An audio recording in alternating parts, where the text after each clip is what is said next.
Tu já tá numa das melhores carreiras da atualidade, agora só falta investir. Vem aprender a investir de verdade com a UVP, a maior e melhor escola de investimentos do Brasil. Vamos então explicar os princípios Solid. Introduzidos originalmente, acredito que pelo Uncle Bob, né, o Robert C. Martin, eles são princípios que, em teoria, tá, te ajudam a fazer aqui o tal Clean Code. Em teoria, ajudam a dar mais manutenibilidade pro software e, em teoria, são massivamente OOP, né, orientados a objetos. A gente já vai ver eles. Eu queria só deixar um disclaimer antes de eu te apresentar esses princípios, que os princípios em si, per se, eles são um pouco divisivos, certo? Não é um consenso, nem todo mundo vai concordar nesses princípios. Eu acho que a gente tem algumas ideias boas aqui que a gente pode extrapolar até para codebases que não são OOP, né, que não seguem o tal Clean Code. Tem algumas ideias interessantes aqui. Eu vou explicar os princípios como eles são, tá? E tentar pontuar um pouco das minhas opiniões para com eles. Lembrando, né, quando eu apresentar o princípio como ele é de fato, e a minha opinião, que eu vou deixar claro, é a minha opinião também, certo? Eu não acho que a gente precisa seguir esses princípios aqui à risca, né? Primeira letra, o S, vem de Single Responsibility Principle,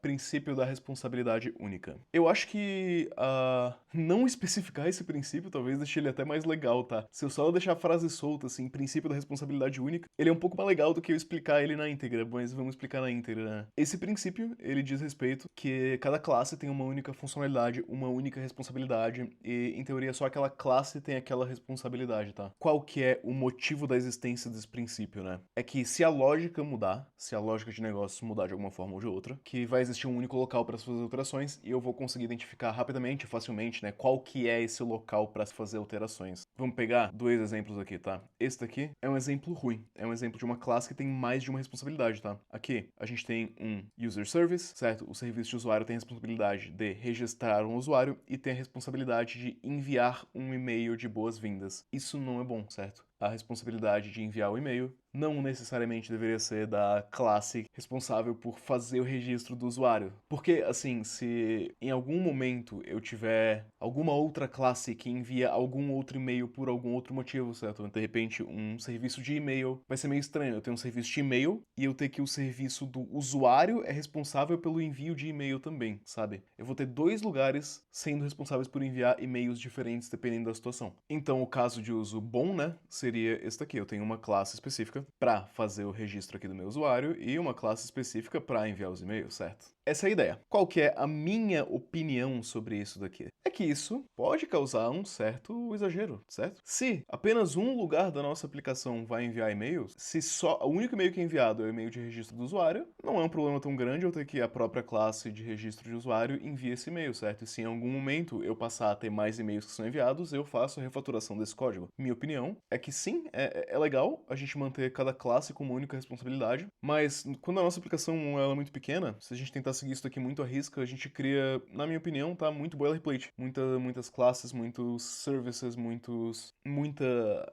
pastas e arquivos que cada uma delas não faz absolutamente nada, tá? Então, eu, pessoalmente, acho que é um bom objetivo para se mirar conforme um software cresce. E também tem a questão aqui, né? O que seria uma única responsabilidade? Fazer o registro de usuário é uma única responsabilidade.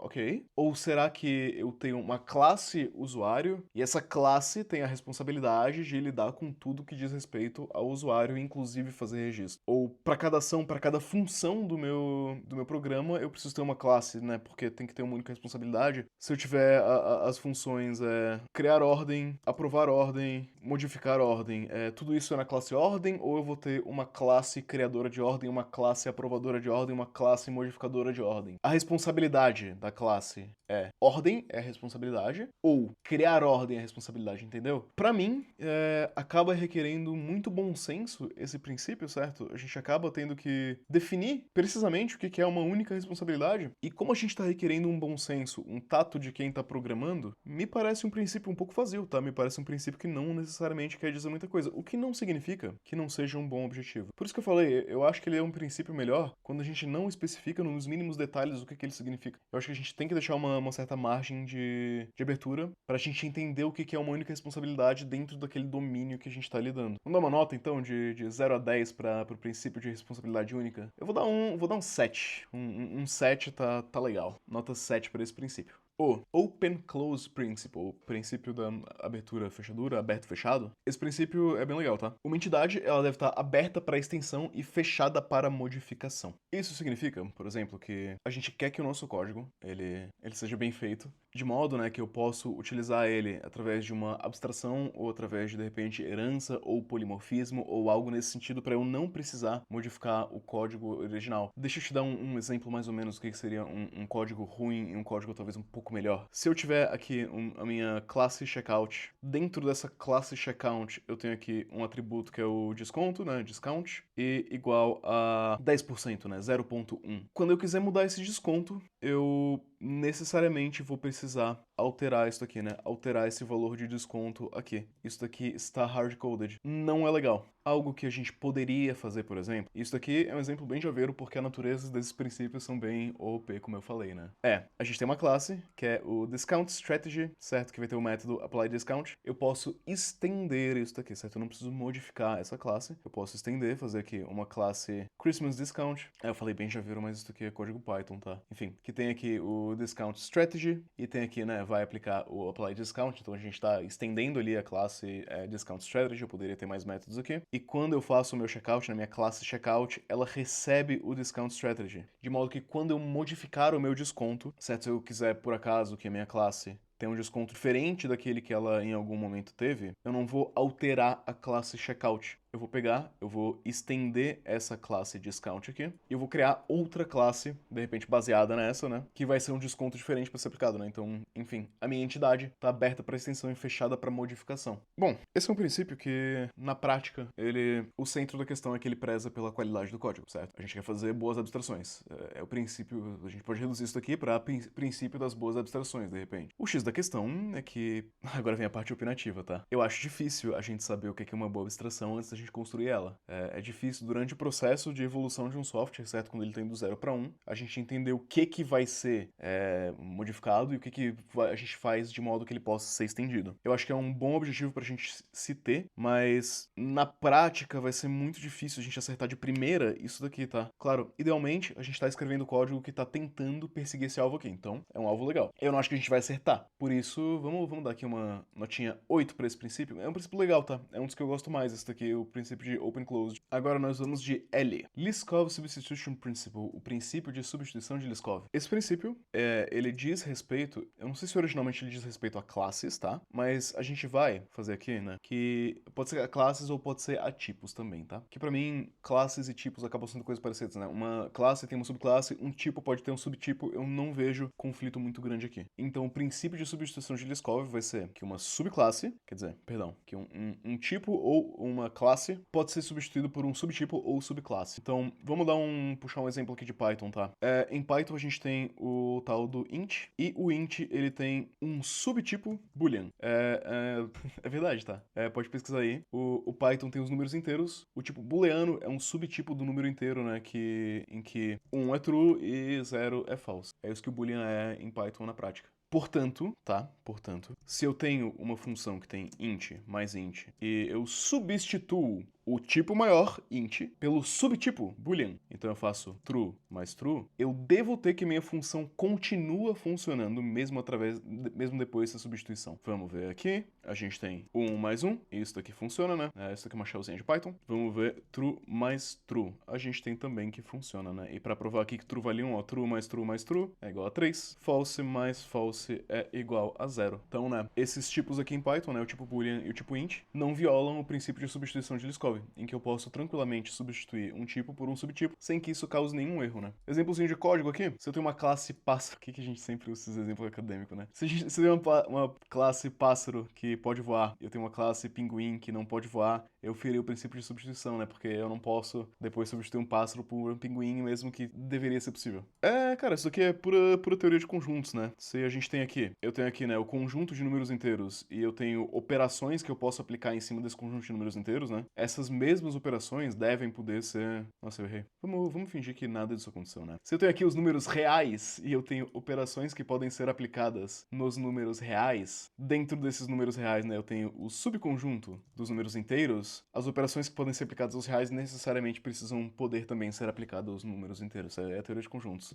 Enfim. Quando você está escrevendo seu código, você está escrevendo classes e subclasses, tipos e subtipos, as coisas precisam aderir ao princípio de substituição de Liskov, tá? Isso daqui eu acho que não tem nem o que discordar, tá? Essa regra aqui é 10, é correto, belo e moral. Código precisa seguir aqui o princípio de substituição de Liskov. Isso aqui, corretíssimo. A gente tem o Interface Segregation Principle aqui, que clients não devem ser forçados a depender de interfaces que eles não usam. Então, né, imagina o seguinte, imagina que a gente tem uma classe de métodos de pagamento. Nossa classe de métodos de pagamento vai ter uma função processar cartão, uma função processar Pix. Nota que tudo que implementar aqui os métodos de pagamento vai ter essas duas funções aqui, né? Vai ter a função processar cartão e a função processar Pix. Então, se eu quiser criar alguma coisa aqui, sei lá, processador de cartão de crédito, ele vai ter essa função aqui, processar Pix, que não faz sentido aqui, né?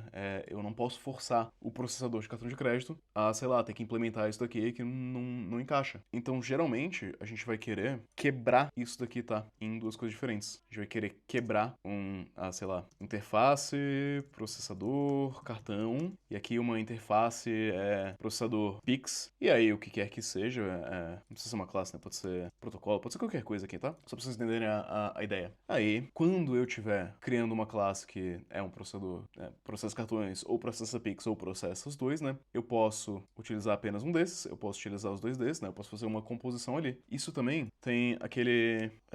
qual que é o livro?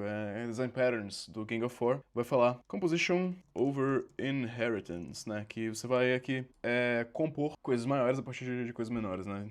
Essa é a ideia. Bom, a existência... Tá explicado o princípio, tá? Em resumo, é isso que ele é. Dentro da lógica interna de orientação a objetos, isso aqui faz sentido, né? Você vai querer aqui uma composição, você vai poder compor, você vai poder pegar ali os pedaços que implementam tais pedaços, vai poder aqui, né, ter uma tipagem legal, porque se o meu qualquer coisa implementa o processador de cartão aqui, eu sei que ele adere aqui aos pré-requisitos desse protocolo, e se eu implemento essa outra coisa, eu também tenho aquelas outras coisas ali, né? Legal. Vai nos dar ali uma tipagem bacana, vai nos dar ali uma segurança de que quando algo implementa aquela interface, esse algo faz as coisas que aquela interface diz que aquela coisa faz, saca? Tipo, faz sentido?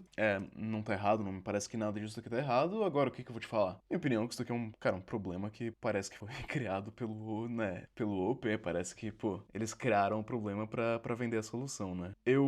Assim, a existência do princípio pra mim, ela é autoexplicativa, mas eu nunca precisei pensar ativamente nisso numa codebase, saca? Meio que, não sei, de repente eu não trabalhei em codebases grandes o suficiente pra ter que esbarrar nesse problema, de repente só não foi um problema, sabe? Me parece que a tentativa de seguir o que arrisca vai causar uma otimização prematura, porque muitas das vezes, cara, às vezes você nem vai precisar da tal interface, sabe? Qual o exemplo ali que a gente tava usando? O protocolo, o processador de cartão? Às vezes você não vai ter nada disso aqui. Você vai ter um método ali, uma classe, uma qualquer coisa que implementa, né, que faz aqui o processar cartão, o que quer que seja. Ele não vai ter nem interface às vezes. Então, nas mãos erradas, seria possível dizer que isso daqui induz a otimização prematura. Não sei, essa regra aqui não me pega muito, porque o problema para o qual a regra existe para solucionar, nas codebases que eu trabalhei, não me parece um problema relevante, real, um problema que causou muitos outros problemas, né? Não sei, assim, a regra pela regra não me parece ruim, mas não é o que eu penso no dia a dia, sabe? Que nota nós vamos dar pra essa regra, então? 5, 4, 5, vai. 5 porque não tá errado, só não parece muito útil, sabe? Eu só não penso nisso. Então, agora a gente vai pro último. D. Dependency Inversion Principle. Princípio da inversão de dependência vai nos dizer que a gente vai querer depender em abstrações e não em coisas concretas. Isso daqui, né, óbvio, a gente tem o padrão de Dependency Injection, né, que é meio que a conclusão final disso daqui. A gente vai ter aqui, né, que módulos de mais alto nível não vão depender de módulos de mais baixo nível, ambos vão depender de uma abstração. Faz com que o código seja mais desacoplado. Então, é um princípio que o objetivo explícito dele é desacoplamento. No software, a gente valoriza desacoplamento, a gente valoriza alta coesão, baixo acoplamento. Senão, todo mundo concorda que isso aqui é bonito e legal. Tô te mostrando um código aqui, tá? E eu quero que tu me diga o que nesse código tá ferindo o princípio de inversão de dependência, certo? O que tá errado? Bom, te explico aqui. O que tá errado é que a nossa classe é User Service, ela depende da classe MySQL Database. Isso tá errado. Em teoria, a gente tem que ter outra classe aqui que não é nem essa de MySQL, nem essa de User Service, e ambas classes aqui vão depender de uma abstração. Uma abstração aqui que pode ser, sei lá, interface, database ou qualquer coisa do tipo. Vamos comparar aqui as duas coisas, né? Nota que a classe User, isso aqui é como o código estava antes, tá? Não recebe aqui parâmetro nenhum para inicializar o banco de dados. O que a gente vai fazer? A gente vai alterar, a gente vai criar uma classe database. A classe User vai receber como parâmetro esse database e essa classe MySQL Database vai implementar a abstração database. Ou seja, quando eu quiser iniciar o meu User Service, antes eu inicializava ele assim, né? Eu fazia aqui, ó.